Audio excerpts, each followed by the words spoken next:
What's going on, y'all? Welcome to YG Key Deals.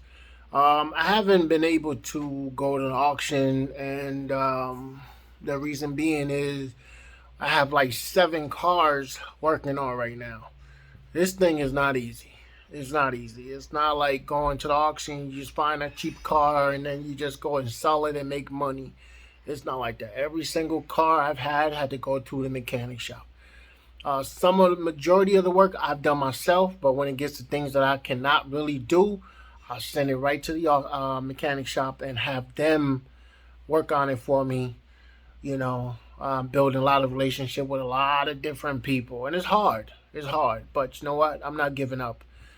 This is something that I want to do. I've been lucky enough that it's working out great. Um, 8 out of 10 times, I've replaced 2 engines and 2 transmissions.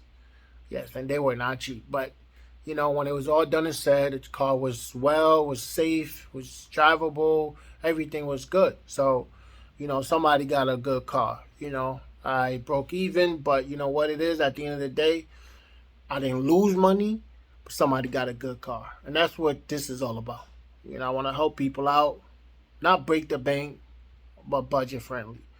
Check me out, YG Key Deals, and I'll see you on the next one.